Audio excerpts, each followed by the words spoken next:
خطیب ہندوستان حضرت علامہ الحاج مفتی شیر احمد خان صاحب قبلہ شیر ہندوستان آپ کے بیچ میں تشریف لا رہے ہیں.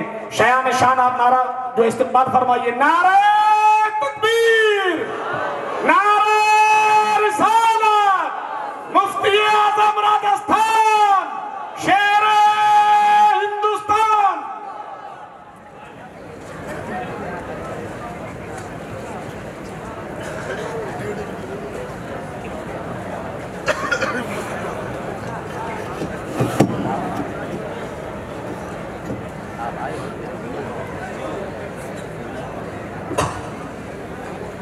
السلام علیکم ورحمۃ اللہ وبرکاتہ. الفاتحہ. تین مرتبہ قربلا شریف اور ایک مرتبہ الحمد شریف پڑھ کے صاحب مزارات کی جتنے نفوس قدس ہیں ان کی روح کو ایصال ثواب فرمائیں.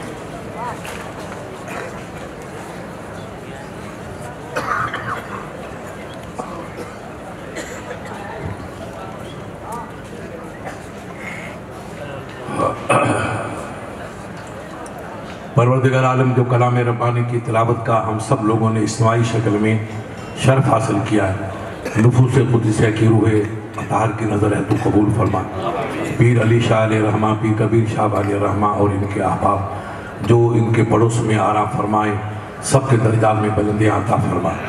ان نفوس قدسیہ کی روحانیت کے صدقے میں تیرے نیک بندے جو اس محفل پاک میں حاضر ہیں سب کی جائز مرادوں کو پورا فرما. ان بزرگوں کے صدقے میں ہم سب کو سچے پکے مسلمان بننے کی توفیق عطا فرما. ان بزرگوں کے صدقے میں ہمارے دلوں میں عشق نبی کا جذبہ اور خشیت ربانی کا شعور پیدا فرما. ہمیں 5 وقت اپنی بارگاہ میں جھکنے کی توفیق عطا فرما. ہمیں سچا اور پکا مسلمان بننے کی توفیق عطا فرما. ان بزرگوں کی روحانیت کے صدقے میں ہمارے ملک میں بالخصوص ہمارے صوبے میں امن، سکون، شانتی، میل محبت کا ماحول پیدا فرما. اللہ اکبر، اللہ اکبر، لا الہ الا اللہ واللہ اکبر، اللہ اکبر وللہ الحمد برحمتک یا ارحم الراحمین. نحمدہ نصلی علی رسولہ الکریم. اما بعد فاعوذ باللہ من الشیطان الرجیم. بسم اللہ الرحمن الرحیم. فاعتبروا یا اولی الابصار. صدق اللہ العلی العظیم وصدق رسولہ النبی الامین الکریم وَنَحْنُ عَلَى ذَلِكَ مَا قَالَ مِنَ الشَّاهِدِينَ وَالشَّاكِرِينَ وَالْحَمْدُ لِلَّهِ رَبِّ الْعَالَمِينَ. زندگی بابندگی تابندگی، زندگی بابندگی تابندگی، زندگی بے بندگی شرمندگی.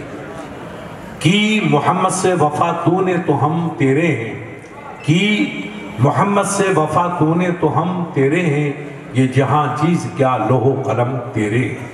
ایک مرتبہ درود پیش فرمائیں. اللہم صلی علی سیدنا محمد و علی آل سیدنا مولانا محمد وبارک. جی میرا پروگرام تھا کہ میں بخاری شریف ختم کروا کے نکل جاؤں گا اور میں نے اپنا حق ادا کر دیا.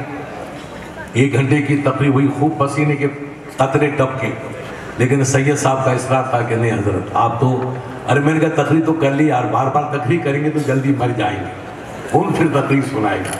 دل کا بھی تو حق ہے نا غریب کا. اللہ کے نبی نے کہا تیرے بچوں کا حق، تیرے جسم کا حق، تو یہ بھی دل کا ہم پہ حق ہے. ہمارے ایک عالم تھے مولانا ابو بکر وغیرہ جانتے ہیں، علامہ مشتاق احمد صاحب رضا، وہ ہماری جماعت کے بہت اعلیٰ سطح کے عالم بھی تھے اور خطیب بھی تھے. تو مولانا عبید اللہ صاحب ہمارے بھائی جو آج پورے ہندوستان میں جن کی خطابت کا ڈنکا، ہندوستان نہیں پوری دنیا میں جس کا ڈنکا بجتا ہے، آج پیر کبیر صاحب کی روحانیت کے صدقے میں اور میرے بھائی عزیز پیر نور اللہ شاہ کی کاوشوں کے صدقے میں وہ عظیم خطیب تو آپ کے پاس آنے والا، ان کا خطاب آپ سنیے گا. تو انہوں نے کہا حضرت آپ رہیں گے تو آزمی صاحب اچھا بولیں گے. میں نے کہا کیوں یار، میرا رہنے سے کیا فائدہ ہے. کہا نہیں آپ کو رہیں گے تبھی تو ان کی تقریر میں جولانی آتی ہے، نہیں تو پھر مزہ نہیں آئے گا. اچھا بھائی رک جاتا ہوں میں تھوڑی دیر کے لیے. پھر حضرت سے ملا، بڑے حضرت سے ملا، سب ہمیں تقریر میری بخاری شریف میں ہوگی. جو مجھے جو پیغام دینا تھا وہ یہ پورا مجمع تھا، قریب قریب میں نے بتا دیا کہ قرآن پاک ہمارے ایمان کی سمجھے کہ مشہد ہے. اگر ہمیں ایمان کو سلامت رکھنا ہے تو ہم قرآن کو سمجھیں، اپنے بچوں کو پڑھائیں اور اپنے علماؤں کی محفل میں جائیں.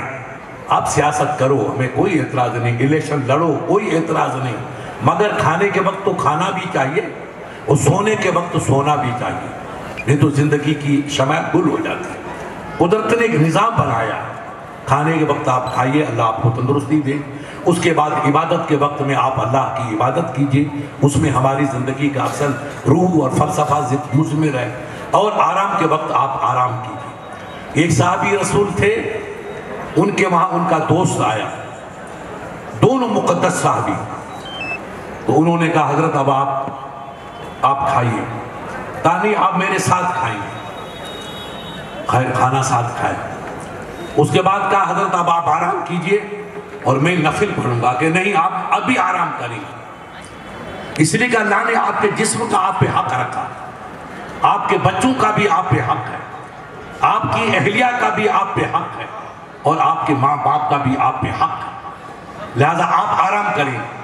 ان کو سلا دیا، ان کی اہلیہ سے پتہ چلا تھا کہ رات بھر نفل پڑھتے ہیں اور دن بھر روزہ رکھتے ہیں، یہ سرکار ابو درداء رضی اللہ تعالیٰ عنہ تھے، تو ان کے دوست آئے ان کو سمجھانے کے لیے، تو پتہ چلا کہ اپنے دوست کو سمجھانا یہ صحابہ کا طریقہ ہے، دین کی گائیڈ کرنا، رہنمائی کرنا یہ رسول اللہ کے مقدس صحابہ کا طریقہ ہے۔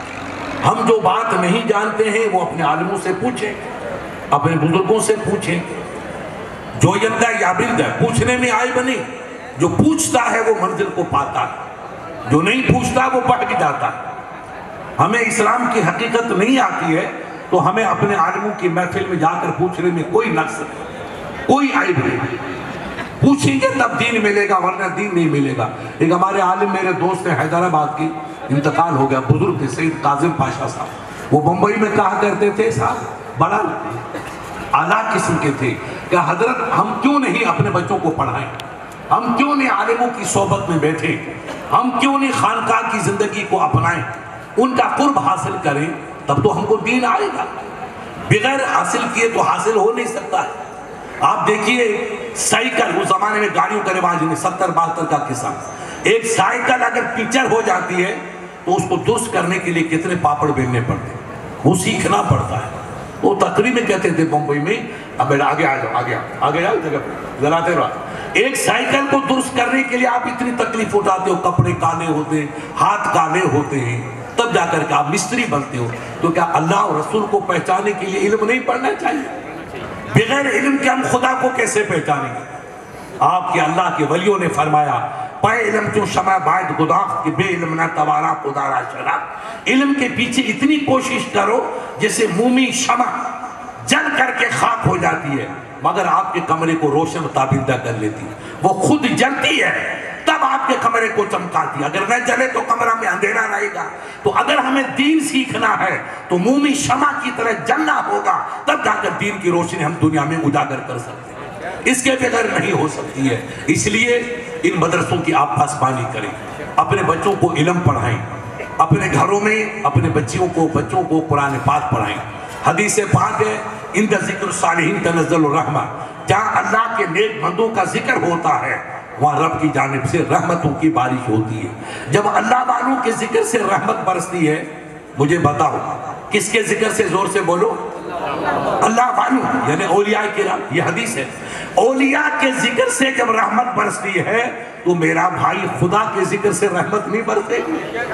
غور کیجئے آپ، یہ حدیث ہے کہ اِنَّ ذِکْرُ الصَّالِحِينَ تَنَزَّلُ الرَّحْمَةُ، جہاں اللہ والوں کا تذکرہ ہوتا ہے وہ رحمتی برستی ہے۔ ارے اللہ والوں کا تذکرہ رحمتوں کا پیغام لے کے آیا تو رب کا ذکر کریں گے تو کیا رحمت نہیں برسے گی؟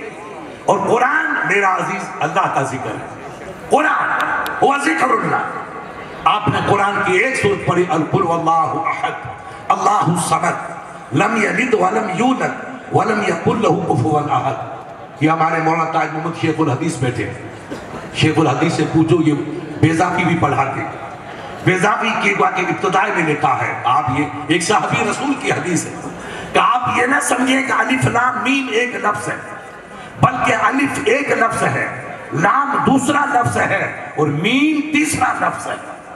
جب آپ نے صرف اتنا پڑھا الف لام میم، زور سے کہو الف لام میم، الف سے مراد اللہ کی ذات، لام سے مراد جبرائیل کی ذات اور میم سے مراد محبوب عربی صلی اللہ علیہ وسلم کی ذات۔ جب آپ نے الف لام میم کہہ دیا تو اللہ کو یاد کر لیا، محبوب کو یاد کر لیا، تو اللہ کا وہ نیک بندہ، رسول اللہ کی حدیث ہے کہ آپ کو ایک نیکی نہیں ملی، الف کی 10، لام کی 10، میم کی 10، تو ایک لمحے کے لیے آپ نے الف لام میم کا تو آپ نے 30 نیکیوں کا خزانہ جمع کر دیا۔ ارے اتنے میں اتنی نیکیاں ملی تو میرے پیارے اگر آپ قرآن پڑھیں گے تو کتنی نیکیاں ملیں گی؟ غور کیجئے آپ۔ ہمارے یہ مولانا بیٹھے ہیں، اللہ بخشا، یہ علی گڑھ بھی جاتے ہیں حضرت کے ساتھ ماں، اور حضرت نے وہاں ایک انقلاب پیدا کیا علی گڑھ میں۔ ایسے پیر دنیا میں آپ کو تلاش کریں گے جب بھی نہیں ملے گا کہ جس نے علم کے خزانے لٹا دیے۔ تو آج پیر میری طرح تو کئی آپ کو ملیں گے، لیکن پیر امین صاحب جہاں چلے جاتے ہیں دنیا دیوانہ بن جاتی ہے، انسانوں کا سمندر امٹ پڑتا ہے۔ یہ اللہ نے انہیں میں خود کیوں رکھی؟ انہوں نے اپنی پاکیزہ زندگی اپنے بزرگوں کے طریقے پہ چلتے ہوئے اسلام کی خدمت کے لیے وقف فرما دی تھی۔ علی گڑھ میں رہے تو علی گڑھ کا نقشہ بدل گیا، نہ معلوم کتنے بعد کے وہاں چھوٹے چھوٹے ادارے بن گئے۔ آج وہ مثالی ادارے کی شکل اختیار کر کے پورے راجستھان، یو پی کو نہیں بلکہ پورے ہندوستان کو علم کی روشنی سے منور کر رہے ہیں۔ تو دنیا ان کی دیوانہ بنے گی۔ اسی علی گڑھ میں ایک سر سید تھے، ان کا بیٹا راس مسعود تھا۔ راس مسعود کے زمانے میں ایک پروفیسر آیا، وہ بیٹا راستہ چھوڑو آگے آ جاؤ، آگے آ جاؤ، تم سمجھاؤ نا بیٹا، تم مہمان تم کو میں آگے بیٹھا لوگوں کو، ہاں کھڑے رہو، جو آئے جگہ بہت پڑی ہے، ادھر بھیج دو، یہ جگہ